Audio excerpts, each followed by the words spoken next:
exatamente aquilo que está sendo perguntado. Então você tem que ler o enunciado com uma atenção tremenda. Por quê, pessoal?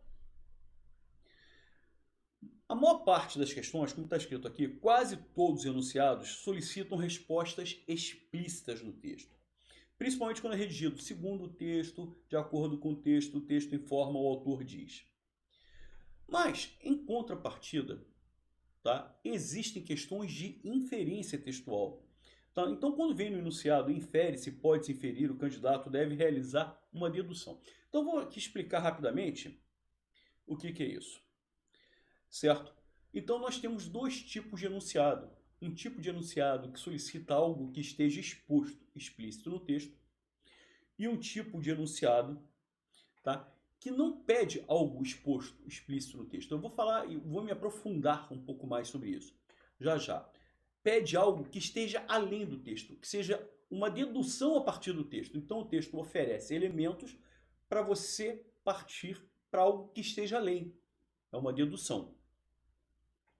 Já já a gente vai voltar a falar sobre esses itens 2 e 3. E nós temos aqui um comentário, que esse item 4, que é muito legal, gente. E eu vou ensinar vocês como se usa essa técnica, que é a técnica da contestação.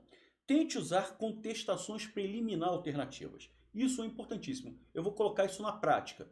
É mais fácil explicar isso na prática. O que eu quero dizer? Você tem um fragmento de um texto e o cara faz um comentário sobre esse texto. Tá? E aí você consegue falar assim, mas espera lá, com esse comentário aqui, eu posso contestar, isso aqui pode ser contestado pelo que está escrito no texto. O texto não me permite essa leitura, essa interpretação. Isso basicamente é contestação. Mas eu vou mostrar isso para vocês. Por exemplo, só para que vocês...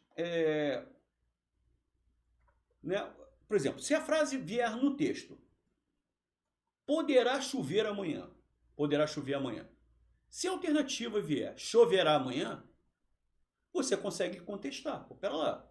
Se na frase lá do texto está poderá chover amanhã, nós estamos trabalhando no campo da possibilidade. Campo da possibilidade. Se eu estou falando, se a alternativa vem com a afirmação de que choverá amanhã, eu consigo contestar. Não, pera lá, o texto não está dizendo que vai chover amanhã. O texto está dizendo que poderá chover amanhã. Então, o texto está trabalhando no campo da possibilidade e essa alternativa no campo da afirmação.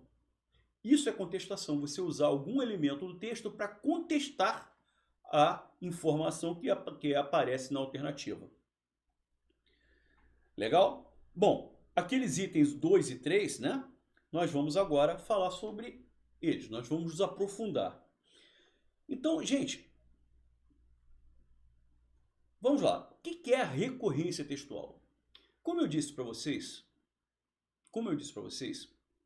muitas vezes o candidato erra uma questão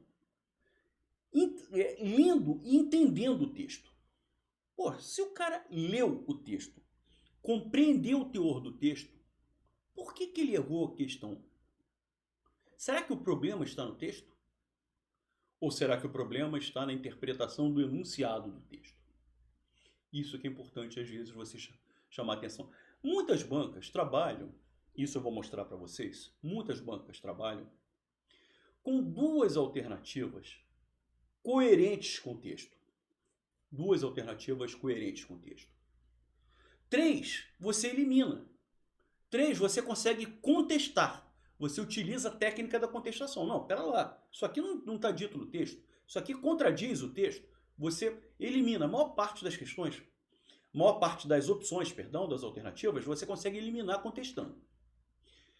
E aí, geralmente, essas bancas que têm mais malícia trabalham com duas alternativas coerentes com o texto. E aí você fica em dúvida. Ai meu Deus, ai meu Deus, ai meu Deus. É A ou B, é A ou B, é A ou B. Geralmente, você marca errada. Mas por que você marca errada? Se você leu o texto, entendeu o texto, por que você errou a questão? De repente o problema não está no texto. De repente o problema está no enunciado. É isso que eu gostaria de chamar a atenção de vocês. Muitas vezes vocês erram por falta de técnica de interpretação. E não é do texto, é do enunciado. Quando o enunciado é um enunciado de recorrência textual, ele pede uma alternativa, ele pede uma opção em que a resposta esteja explícita, exposta no texto. Então vamos lá. Enunciados em que aparece segundo o autor, aquela informação tem que estar escrito no texto. É o que o autor escreveu. De acordo com o texto, é o que o texto expõe, é o que está escrito no texto. Conforme o texto, é o que o texto expõe, é o que o texto afirma. Então, esses enunciados em que aparece segundo o autor, de acordo com o autor, tá? Conforme o texto, de acordo com o texto, tá? A resposta tem que estar explícita, tem que ser fiel, o mais fiel possível. Não pode ser algo que esteja além do texto, não pode ser algo que você deduz do texto, não. É algo que está escrito no texto. Porém, existem enunciados que não requerem algo exposto no texto. Esses enunciados requerem algo que esteja além do texto. Infere-se do texto. Cara, se ele está mandando você inferir, ele está mandando você não se restringir. É algo que está além do texto, é algo que você deduz do texto. O texto te oferece um elemento, o texto te oferece uma informação, e por meio dessa informação você chega a algo que não está escrito no texto, que você deduz a partir do texto. Legal? Então, comandos enunciados do tipo infere-se do texto, podemos deduzir, deduz-se do texto, podemos concluir, podemos depreender, conclui-se do texto. Quando vem essas palavras, conclui-se, depreende-se, infere-se, podemos inferir, cara, é algo que está além do texto. Gente, eu vou contar duas historinhas para vocês. Vou contar duas historinhas. Aí você vai entender direitinho a diferença entre recorrência e inferência. Né? Digamos que ontem à noite eu tenha saído para tomar um chopp. Saio para tomar um chopp. E eu, Rodrigo, né? Rodrigo não é muito chegado a chopp não, hein? Ele gosta mais de vinho, né, Rodrigo? Até agora, depois de velho, passou a beber chopp, né? Gosta mesmo de tequila. Gosta mesmo de tequila. Eu não gosto de tequila, não. Né? Eu, Rodrigo e o André, né? O marido de uma moça aqui que está aqui perto de mim e que eu não gosto pouco, não. Mas vamos lá. Então, eu, o Rodrigo e o André tomando um chopp. Certo? E só que eu bebi todas. Eu bebi uns 18 chopps. Depois do 18º chopp, eu já estava para lá de Marrakech. Aí comecei a roubar a tequila do Rodrigo. Eu já vi essa história, hein? Tá? Comecei a roubar a tequila do Rodrigo. Tá aqui ao meu lado. Né? Enfim. E aí o que acontece? Né? Como todo bebum, né? Tem terríveis lapsos de memória. Certo? E no dia seguinte, eu não lembro patavinas do que aconteceu na noite anterior. Legal? Aí, pô, beleza. Eu reencontro o Rodrigo hoje e faço a seguinte pergunta para o Rodrigo. Rodrigo, o que o André disse mesmo, hein? O que o André disse? Quando eu pergunto ao Rodrigo o que o André disse, o que o Rodrigo é obrigado a fazer? O Rodrigo pode até mudar algumas palavras, mas ele é obrigado a ser o mais fiel possível em relação ao que o André disse. Ele deve reproduzir, ele deve ser fiel às informações. Eu não estou pedindo para ele inferir, eu estou pedindo apenas para ele me lembrar o que o André disse. Gente, isso é recorrência textual. Então, quando o enunciado da questão pergunta o que diz o autor, tem que estar dito no texto. Olhem só a maldade. Isso é o que ele disse. Então, quando perguntar o que ele disse, o que ele informou, tem que estar exposto, explícito no texto. Vou contar agora uma nova historinha. Tá? Saímos novamente para tomar um chopp. Eu, o Rodrigo e o André. Só que dessa vez eu me comporto absolutamente bem. Tomo só 3 chopinhos a noite inteira. Nem pensei em roubar a tequila do Rodrigo. Tá legal? Enfim, e como eu, tomei só 3 chopinhos, no dia seguinte eu lembro absolutamente tudo que foi conversado na noite anterior. Beleza? Maravilha. E, novamente, no dia seguinte eu reencontro o Rodrigo. Aí eu pergunto pro Rodrigo o seguinte: Rodrigo, você se lembra de uma coisa que o André falou? Aí o Rodrigo responde: lembro. Aí eu faço essa pergunta, preste atenção. O que o André quis dizer com aquilo, hein? O que o André quis dizer com aquilo? Olha, até apareceu uma voz do além querendo responder, hein? O que o André quis dizer com aquilo? Quando eu pergunto ao Rodrigo o que o André quis dizer com aquilo, adiantaria alguma coisa o Rodrigo reproduzir as palavras do André? Não. Eu não estou querendo saber o que o André disse, isso eu lembro. Eu até lembrei no início, olha, você se lembra de uma coisa que o André disse? Então eu lembro. Eu não estou querendo saber o que o André disse, até porque isso eu lembro. Eu estou perguntando para o Rodrigo o que ele quis dizer com aquilo. Ou seja, o que não foi dito, mas que ficou nas entrelinhas. Ou seja, o que o Rodrigo infere do que o André disse.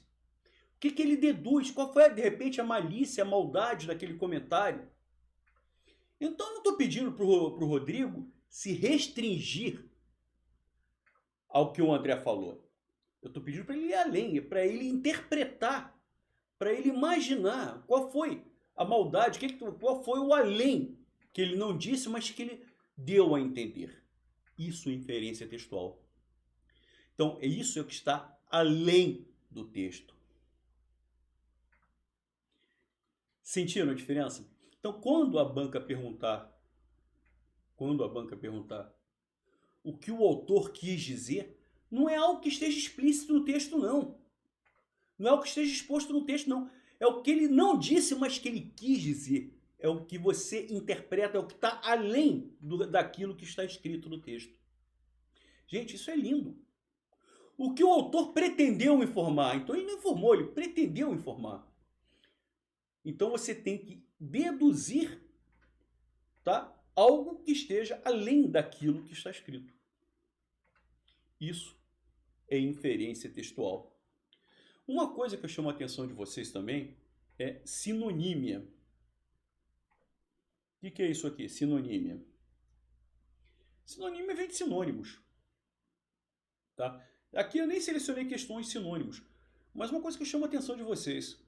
Quando uma banca pergunta se uma palavra é sinônima da outra, tá? Ela não está perguntando meramente se uma palavra é sinônima da outra. Ela está perguntando se uma palavra é sinônima da outra dentro daquele contexto. Por exemplo, estranho e extraordinário são sinônimos? Depende. Tá? Se eu falasse assim, estava andando na rua e vi um movimento estranho. Sim, nesse contexto, estranho e extraordinário são sinônimos. Eu vi um movimento estranho, vi um movimento extraordinário, ou seja, além do ordinário, além da ordem. Por outro lado, se eu disser assim, fulano é um cara estranho. Estranho aí é sinônimo de extraordinário? Não, né? Estranho aí é sinônimo de esquisito. Né? Se eu falar fulano é um cara extraordinário, é um cara fantástico, espetacular. Então, gente, quando uma banca perguntar a você se uma palavra é sinônima da outra, você tem que recorrer ao texto. Ele não está perguntando se uma palavra é sinônima da outra sem o contexto. Não. Naquele contexto, naquela situação específica, essas palavras têm o mesmo significado? Tá? Você pode imaginar... Rodrigo, você pode imaginar... Vamos lá, a gente está falando tanto sobre cerveja hoje, né? Você pode imaginar os verbos ver e dar como sinônimos? Ver e dar como sinônimos? É difícil, né? Difícil, né? É. O fui te ver ou fui te dar é meio estranho, né? É meio estranho. Agora, se você... Fica meio esquisito. Pois é, que Às vezes é a mesma coisa. mas Às vezes é a mesma mesma coisa. coisa. Eu fui te ver. Mas no meu caso não. Eu não. mas aqui, né, é muito legal, gente, clima aqui de informalidade e de amigos aqui. Agora, se você chegar ao botequim e falar assim, me vê uma cerveja. Me vê uma cerveja. Então é isso que eu falo. Gente, questões de sinonímia são questões de recorrência textual. No botequim me vê uma cerveja, o verbo ver é sinônimo do verbo dar, me dá uma cerveja. Tá? E detalhe, hein? Se fosse eu, não daria cerveja, porque nós não podemos iniciar a oração por pronome oblíquo. Mesmo o verbo ver sendo sinônimo do dar, se sou eu no balcão, você teria que falar dá-me uma cerveja ou vê-me uma cerveja. Legal, pessoal, tô brincando, tá? Mas para concurso público isso é verdade mesmo, hein? Você não pode iniciar a oração por pronome oblíquo, certo? Para fins de concurso é dá-me uma cerveja, tá? É feio pra caramba. Se eu tivesse com algum colega, né, num bar, alguém falar isso pra mim, eu levanto e vou embora, tá? Mas para concurso tem que ser assim. Maravilha. Então, pessoal, ficou legal na cabeça de vocês essa diferença entre recorrência e inferência? Ficou legal isso? Né? Foi legal até com brincadeira, porque isso ajuda até a memorizar. Mas a ideia é essa. Essa historinha, né? Essas duas histórias com cerveja funcionam maravilhosamente bem. Quantos e quantos alunos já acertaram questões por conta dessas historinhas? Eles entendem bem que um é uma coisa explícita, exposta, e outra é uma coisa que está além do texto. Você infere a partir do texto. Gente, eu quero fazer, nós vamos fazer algumas questões maravilhosas que mexem com isso tudo que nós estamos falando. Vocês se lembram quando eu falei hoje aqui, que geralmente as bancas fazem da seguinte maneira as questões de concurso público. As bancas mais sofisticadas, as bancas mais tradicionais, que têm professores muito experientes em confecção de provas, geralmente o que eles fazem? Eles colocam 3 alternativas que são erradas, né? Que você contesta, não, isso aqui não pode, olha lá, o texto contesta essa informação. Então você elimina 3 com facilidade e geralmente você fica em dúvida entre duas, né? E eu falo, muitas vezes, quando você está em dúvida entre duas, retorne o enunciado, veja bem o que ele está perguntando, se o enunciado é de recorrência textual ou é de inferência textual. Beleza? Geralmente, então, você fica em dúvida entre duas. Mas posso falar para vocês uma coisa? Essa questão aqui é sensacional, gente. Essa questão aqui, você não vai ficar em dúvida entre duas, não. Você vai ficar em dúvida entre 4. 4 alternativas. 4 alternativas apresentam informações coerentes com o texto. Na realidade, só uma alternativa você consegue eliminar. Só uma. Você consegue contestar. Tá? As outras 4, elas são coerentes com o texto. E dessas 4, só uma que pode ser resposta. Beleza? Querem um minutinho?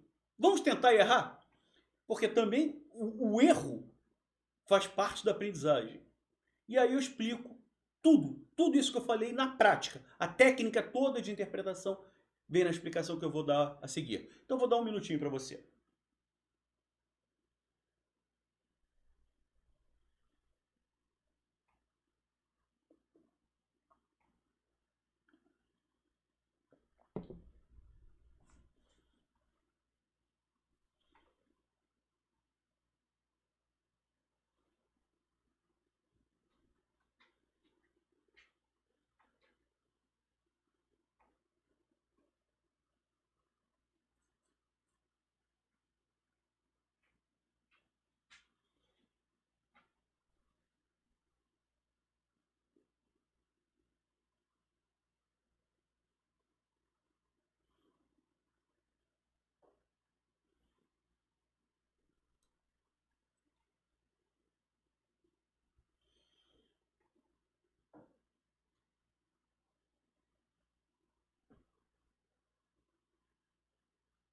Só lembrando, não estou com o texto completo, porque basta esse fragmento, Mas esse texto aqui é famoso porque ele é extraído daquela situação de Salomão, né? Que resolve aquela questão das mães que estão disputando das supostas.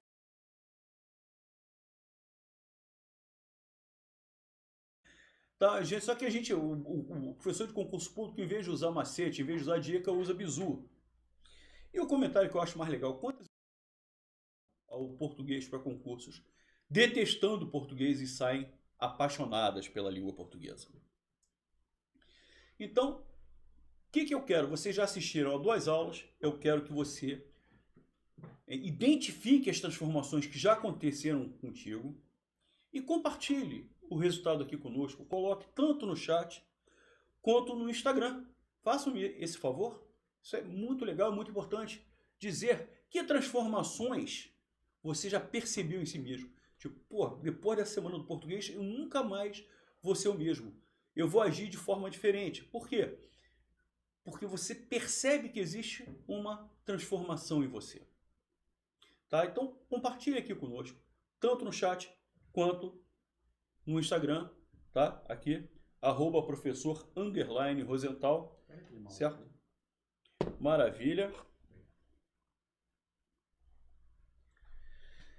Bom, vamos fazer uma brevíssima revisão das aulas 1 e 2, certo? Depois nós vamos passar para a aula 3 de hoje, que é a aula de interpretação de textos, e no final nós vamos ter um tempinho para tirar as dúvidas de vocês.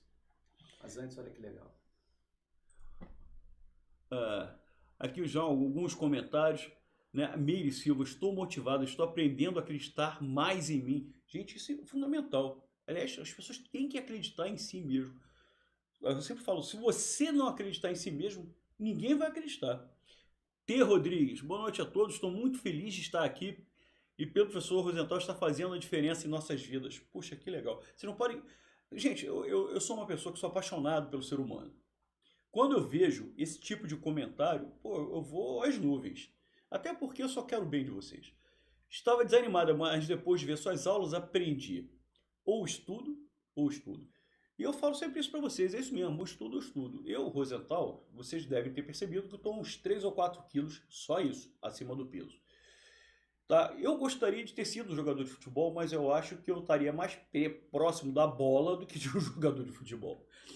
Certo? Então eu nunca tive uma habilidade especial.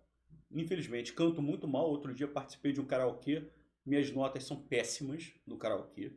Não consigo tocar nenhum instrumento. Não sou não seria um bom ator. Não consigo jogar futebol. Ou seja, só tinha um caminho para a minha vida. Estudar. E tudo que eu tenho na minha vida é graças ao estudo. Então, ou estudo, como disse a minha querida aluna T. Né? A Maria Reis, com certeza evoluí bastante em apenas 2 aulas. Que legal. Fernanda Lúcia Venuto, boa noite, estou muito motivada. Agora sei direitinho o que estava fazendo de errado. Olha, né, você ter conhecimento dos erros que você cometia e que não pode mais cometer. Isso é fundamental. Bom, enfim, vamos fazer então essa revisãozinha muito rápida das aulas 1 e 2. Tá? Um detalhe, só um comentáriozinho antes, certo? O material da aula de hoje não vai ser enviado por e-mail. Esse material só vai ser enviado para quem ficar até o final da aula, tá? E aí você vai receber um link desse material. Maravilha. Então, no final da aula, fique até o final da aula, fique, e no final da aula você vai receber o link para acessar esse material. Maravilha. Então, quais foram os 7 erros que eu falei que você não pode cometer? Primeiro erro. As pessoas não têm uma relação saudável com o edital. Às vezes, elas não leem o edital e às vezes focam de uma forma absurda. Tá? Acham que só existe o edital. Não, tem que ter bom senso. Não é nem tão lá, nem tão cá. Como assim, Rosenthal? Se você quiser saber um pouco mais, assista a aula que está disponível. Aliás, as 2 primeiras aulas estão disponíveis. Tá? Então, assista lá. Então, aqui eu só estou revisando. Então...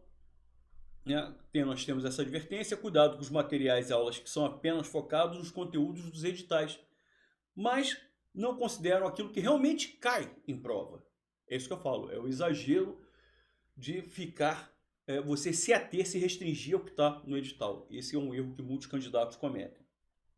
Então, focar só no edital pode fazer você estudar conteúdos desnecessários, porque você olha lá um determinado assunto, tá lá presente no conteúdo programático, mas você olha as provas anteriores, aquilo nunca caiu, quem estudar aquele assunto vai perder um tempo absurdo.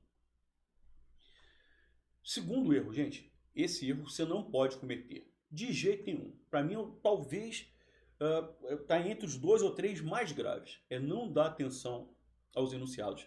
Existem candidatos que erram questões de assuntos que sabem porque não leram o enunciado. Gente, e não existe coisa que doa mais num candidato do que errar uma questão que ele sabia o assunto, que ele conhecia a matéria, mas porque não leu com atenção aquilo que estava no comando, no enunciado da questão. O enunciado é uma pergunta e o candidato tem que aprender a responder aquilo que está sendo perguntado. Você tem que ler até o fim.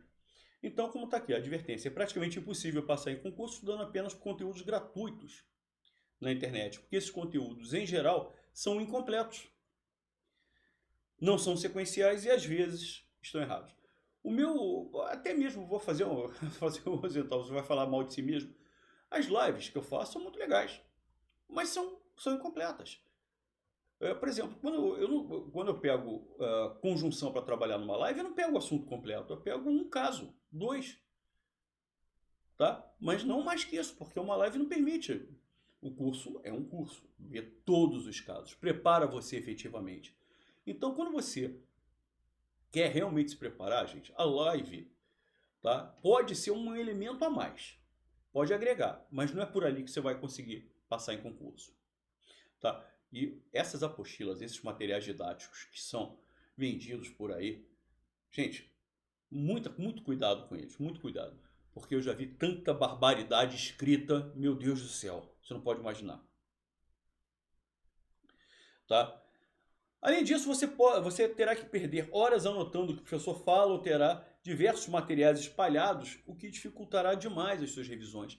Então, quando você não tem um material organizado, na sequência bonitinho, então você às vezes vai perder um tempo exagerado, você vai ter que se estruturar tudo aquilo que você tem, vai perder um tempo e vai dificultar demais tanto o aprendizado quanto a revisão de cada conteúdo. Todo o tempo que você gasta estudando errado com materiais inadequados é tempo perdido. Aquele objetivo que você atingiria, sei lá, em 3 meses, 4 meses, você vai levar 2 anos, 3 anos. Isso pode custar muito caro, gente, muito caro mesmo. Terceiro item, achar que basta estudar. Se você olhar aqui, tem uma relação muito grande com o que nós acabamos de falar. Se você estuda